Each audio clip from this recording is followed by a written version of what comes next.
America के एक राष्ट्रपति हुए जिनका नाम था जॉर्ज बुश, अभी भी हैं, और उनके आसपास ही, उनके बाद ही जो है एक बिल क्लिंटन भी हुए। दोनों लोग जिस समय पर वो दोनों राष्ट्रपति थे तो जॉर्ज बुश ने ये नोट किया कि हमारे देश में जितनी भी टेक्निकल चीजें होती हैं, तकनीकी व्यवस्था जो होती है, और उसमें कार्य करने वाले जो कर्मचारी हैं, उनका प्रतिशत उनके कार्यकाल में लगभग 75% तक पहुंच गया था। मतलब 60 से ऊपर तो था ही था, और आज भी संभवतः मैं समझता हूं शायद 65 या 60 के आसपास तो अभी भी परसेंटेज वहां पर है, लेकिन वो तकनीकी लोगों का परसेंटेज जो है वो 75% पहुंच गया। और वो 75% सारे के सारे जो थे वो कौन थे? भारतवंशी थे, जिनको हम कहते हैं ना भारतवंशी, जो भारत छोड़ करके चले गए। तो वहां के जो जॉर्ज बुश है, उनके मन में ये बात थोड़ा खटकी कि भाई जैसे कि हमारी शिक्षा व्यवस्था में तो हमको बताया जाता है कि भारतीय लोग तो क्या है, कुछ नहीं है, इनको कोई आता जाता नहीं है, केवल कॉपी करना जानते हैं, टेक्निकली कोई नई चीज निकालना, कोई अनुसंधान करना, कोई अन्वेषण करके किसी चीज का आविष्कार करना, that is quite impossible in India.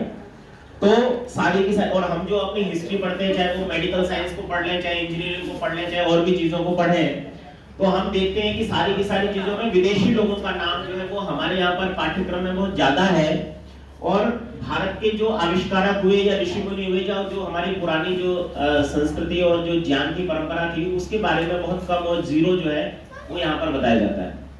तो जॉर्ज बुश ने जब ये चीज नोट की कि यहाँ पर 75% जो है वो भारतवंशी है, और वही सारी जो एडमिनिस्ट्रेटिव चीजें हैं, तकनीकी चीजें हैं, उनमें देखते हैं उनके सबके जो है सर्वे समय। आज भी आप देखेंगे बहुत सारे एग्जांपल, जैसे गूगल का सीईओ है या कहीं और का है, तो बहुत सारी जगह पर आपको भारतवंशी मिलेंगे। ये तो कुछ नाम है जो ऊपर है, संभवतः ऊपर उनको पहुंचाने में भी बड़ा एक भेदभाव जैसा रहता है, तो बड़ी ऊंची पोस्ट उनको नहीं दी जाती है, लेकिन फिर भी भारतीय जो है वो सबसे आगे हैं, ये मैं आपको बताना चाहता हूं। लेकिन ध्यान दीजिए, जॉर्ज बुश ने जब ये नोट किया और आगे ये चल करके वही विधेयक जब बिल क्लिंटन के पास भी आया, तो उन्होंने सोचा कि इसका कुछ ना कुछ समाधान करना चाहिए।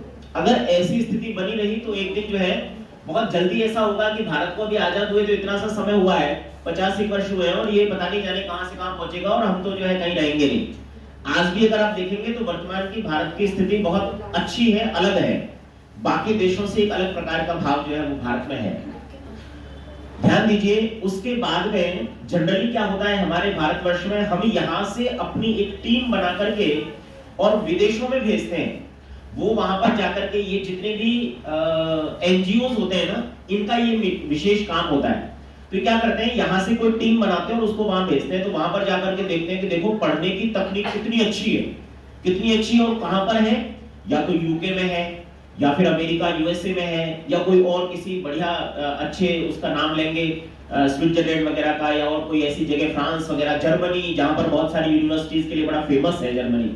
तो ऐसे देशों में जाकर के यहाँ के भारतीय एनजीओ के जो सदस्य हैं वो वहां जाकर के स्टडी करते हैं, अध्ययन करते हैं, और फिर एक रिपोर्ट जो है वो सर्वे तैयार करते हैं वो, और वो रिपोर्ट आकर के यहाँ जो है भारत सरकार को सबमिट की जाती है। और संभाग से संयोग से कुछ ऐसा भी रहा कि उस समय पर कांग्रेस की सरकार थी भारत में, तो यहाँ आकर के ऐसी एक रिपोर्ट बच्चों की स्टडी को लेकर के तैयार की गई, जो विदेशों में तैयार की गई थी यहाँ के एनजीओ के द्वारा, वो आकर के भारत सरकार को दी गई।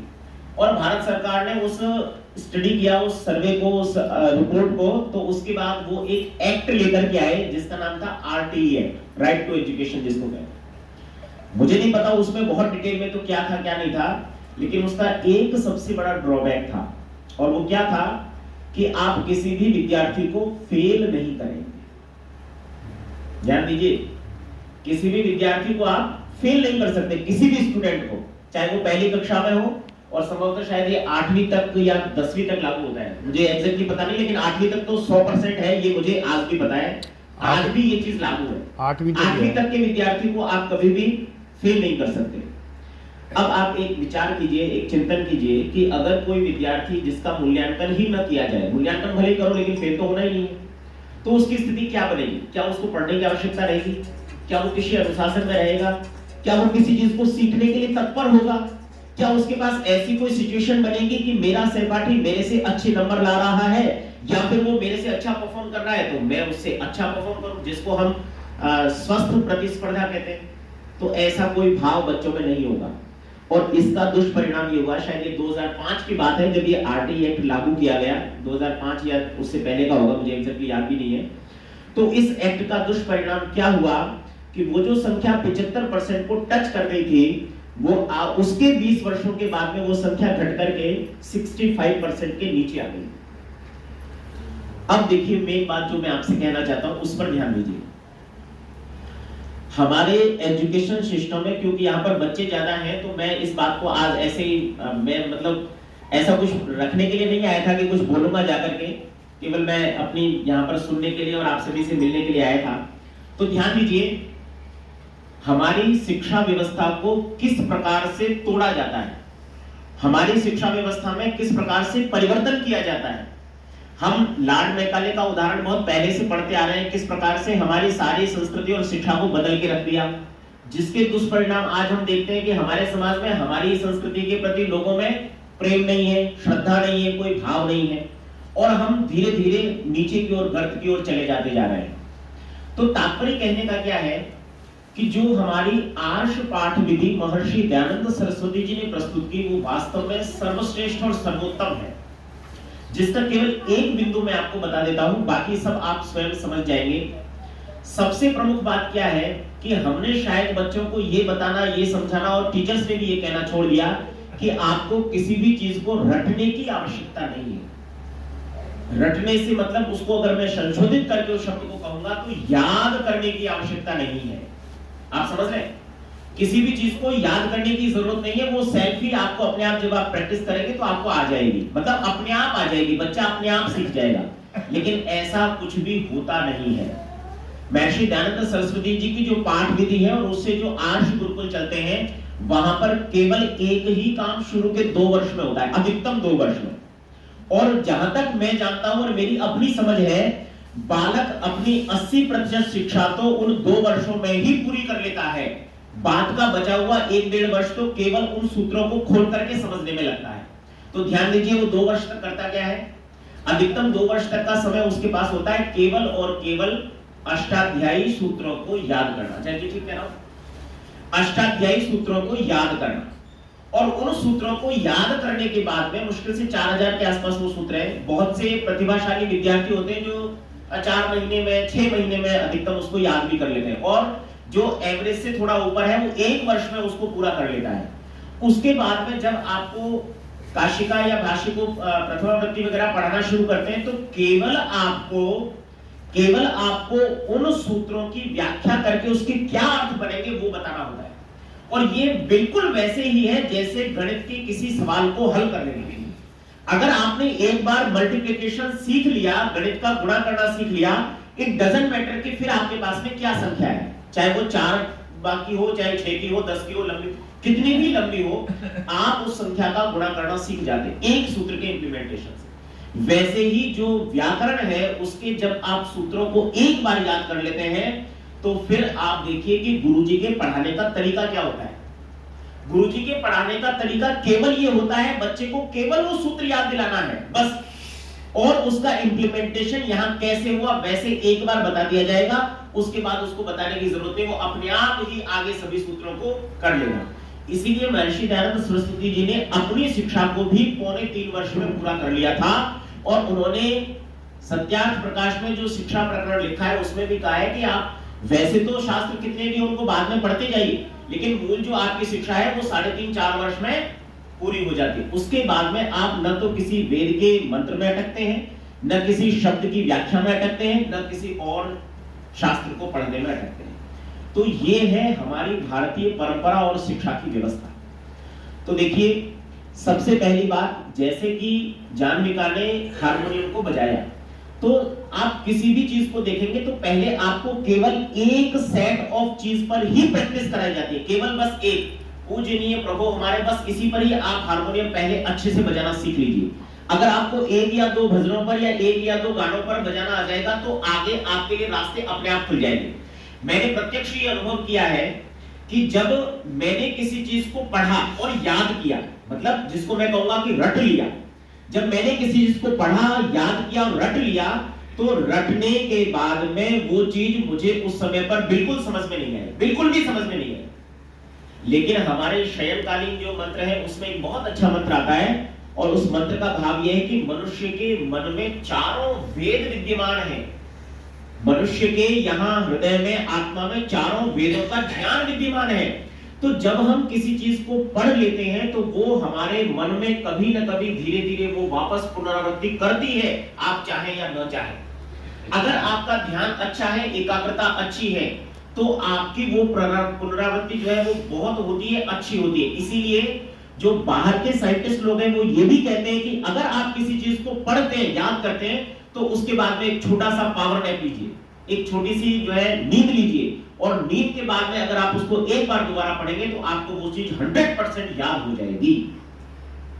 तो ये हमारे पढ़ने की परंपरा और पद्धति जो है वो स्कूलों ने, शिक्षा व्यवस्था ने समाप्त कर दी। ये चीज मेरे दिमाग में कैसे आई, अभी मैं थोड़े दिन पहले अपने बेटे को पूछ रहा था कि भाई तेरे को कितने तक पहाड़े आते हैं, कि मुझे 20 तक पहाड़े आते हैं। तो वो इंग्लिश मीडियम में पढ़ता है तो उसको टेबल कहते हैं, और वो 20 तक टेबल और काउंटिंग उसको आती है। तो अब हम जब पढ़ते थे और वो जो पढ़ता है, तो मैंने उसमें कुछ कंपैरिजन किया। उसको कोई भी गणित का सवाल दे दो, लेकिन वो गणित का सवाल मल्टीप्लिकेशन वगैरह, डिवाइड वगैरह हल तो करेगा, लेकिन टाइम ज्यादा लगाता है। हम लोगों को कैसे पढ़ाया गया, हम लोगों को डायरेक्ट टू डायरेक्ट पढ़ाया गया। टेबल्स तो, पहाड़े तो याद है, लेकिन 90 90 81 8 7 56 6 9 13 ऐसे, मतलब इस तरीके से। तो जो कैलकुलेशन की चीजें हैं वो इतनी क्विक होती हैं। अब उसको क्या है, उसको टेबल अगर पढ़नी है, मतलब मल्टीप्लिकेशन करना है, तो वो पहले टेबल शुरू से पढ़ करके आएगा। 9 1 जा 9, 9 2 जा 18, 9 3 जा 27, तब आएगा, तब जाकर के उसको 90 90 99 वो 9 9 जा 81 तक पहुंचेगा। इसका मतलब उसकी कैलकुलेशन क्या हो गई, कम हो गई, कमजोर हो गई, धीमी हो गई।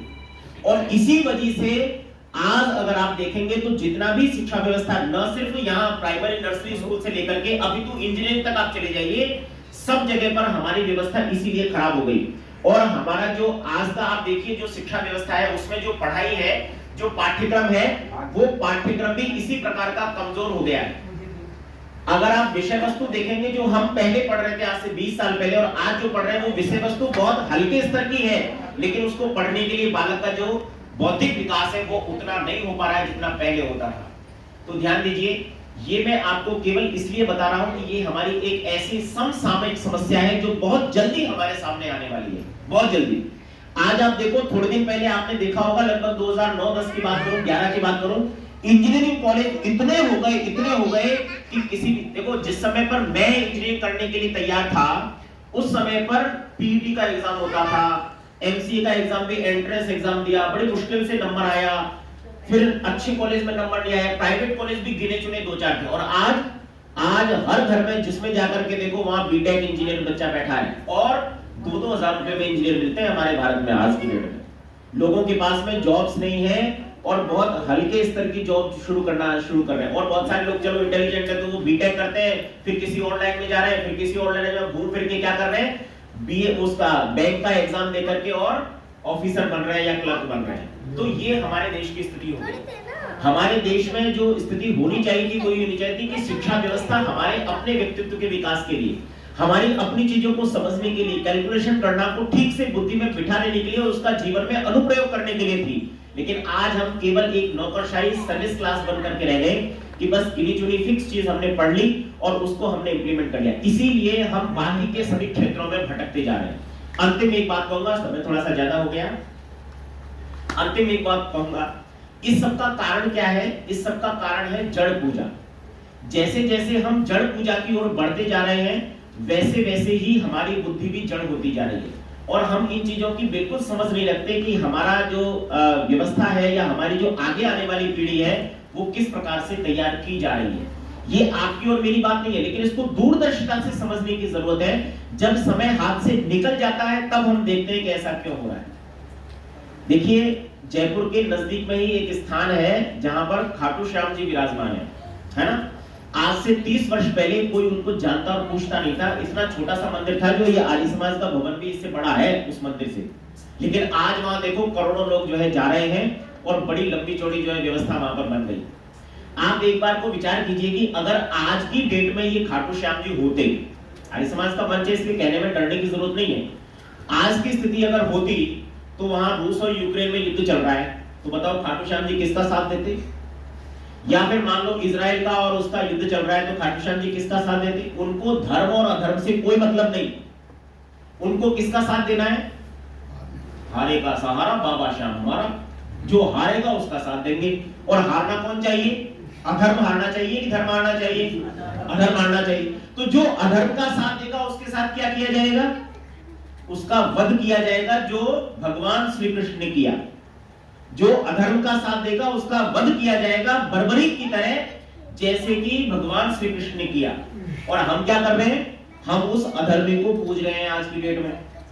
तो ये सब क्या हो रहा है? ये सब प्रायोजित रूप से हमारी संस्कृति को तोड़ने के प्रयास हैं। और इन सब की फंडिंग आप ऐसा ना समझो, हम तो बाद में पैसा देना शुरू करते हैं। जिनको हम हिंदू कह लें या जो लोग वहां जा रहे हैं वो चढ़ावा बाद में शुरू करते हैं। पहले करोड़ों रुपया उस चीज को प्रमोट करने के लिए आता है और फिर वो चीज प्रमोट होकर के अगले 10, 12, 15 वर्षों में इतनी हावी हो जाती है कि आज जयपुर नहीं राजस्थान है, राजस्थान के बाहर के लोग भी वहां मेले में आ रहे हैं।